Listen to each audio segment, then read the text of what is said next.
جب پاکستان کے ابتدا میں قائد اعظم محمد علی جناح کے سامنے حضرت شبیر احمد عثمانی شیخ الاسلام شبیر احمد عثمانی رحمۃ اللہ علیہ اور جناب ظفر احمد عثمانی رحمۃ اللہ علیہ نے عرض کیا کہ جیسے ترکیوں کے اندر ہوا کہ باوجود مسلمانوں کی اکثریت ہے لیکن وہ ملک بھی اسلامی نظام سے محروم ہے، کہیں مسلم لیگ بھی تو ایسا ہی تماشا نہیں کرے گی۔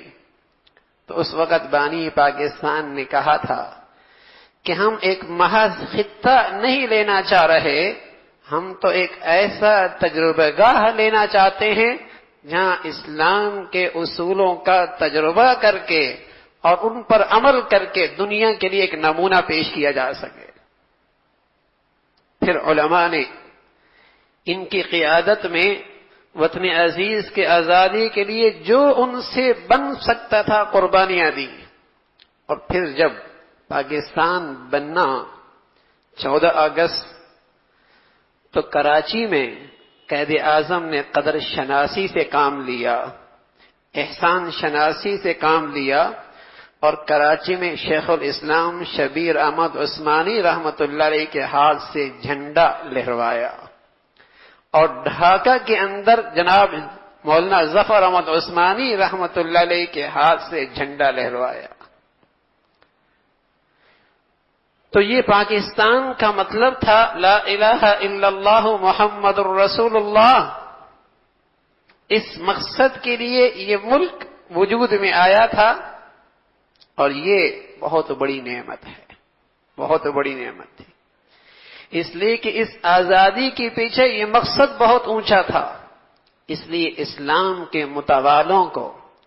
اور اسلام کی سربلندی دیکھنے والوں کو اور اسلام سے محبت کرنے والوں کو اس وطن عزیز کے ایک ایک انچ اپنی جان سے زیادہ محبوب ہے۔ جنہیں اسلام کی سربلندی عزیز ہے، اسلام کی سربلندی اور بالادستی دیکھنا چاہتے ہیں، انہوں نے اس وطن عزیز سے محبت کا یہ اظہار کیا کہ اس ایک ایک انچ سے محبت اپنی جان سے بڑھ کر کی۔ حضرت سید عطاء اللہ شاہ صاحب بخاری رحمۃ اللہ علیہ اس وقت جب بر صغیر کا مسلمان کچھ ہندوستان میں رہ رہا، کچھ پاکستان میں آ رہا، تو فکر لائق ہوئی کہ تقسیم کس انداز سے ہو تاکہ مسلمانوں کی طاقت تقسیم نہ ہو۔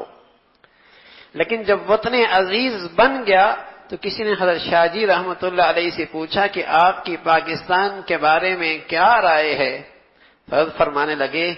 کہ مسجد کے بننے میں تو رائے ہو سکتی ہے کہ یہاں نہ بنے، یہاں بنے، یہاں نہ بنے، یہاں بنے، لیکن جب مسجد بن جائے تو مسلمان پر اس کا تقدس اور اس کی حفاظت فرض ہو جاتی ہے۔ فرمایا اس وطن عزیز کی تقسیم پر تو رائے تھی کہ یوں نہیں یوں بن جائے، لیکن جب یہ وطن عزیز بن گیا تو ہم اس کو تقدس اور مرتبہ وہی دیتے ہیں جو ایک مسجد کو تقدس اور مرتبہ دیتے ہیں۔ ہمارے نزدیک اس کا تقدس ایسا ہے، اس لیے کہ اس وطن عزیز کے پیچھے، اس کی آزادی کے پیچھے مقصد بہت اونچا تھا کہ ایسا خطہ نصیب ہو جائے جس خطے میں رہ کر مسلمان آزادی کے ساتھ اسلام پر اجتماعی اور انفرادی زندگی گزار سکے۔ اسلام کا عادلانہ نظام جو ہر غریب کی جھونپڑی تک اسے انصاف دلائے، اور اسلام کا عادلانہ نظام معیشت جو ہر غریب کی جھونپڑی تک اسے اس کی روٹی پہنچائے، ایسا نظام زندگی اس معاشرے میں رواج پائے جہاں آزادی کے ساتھ مسلمان اسلام کے پر عمل پیرا ہو سکے۔ تو یہ وطن عزیز اللہ کی طرف سے بہت بڑی نعمت ہے،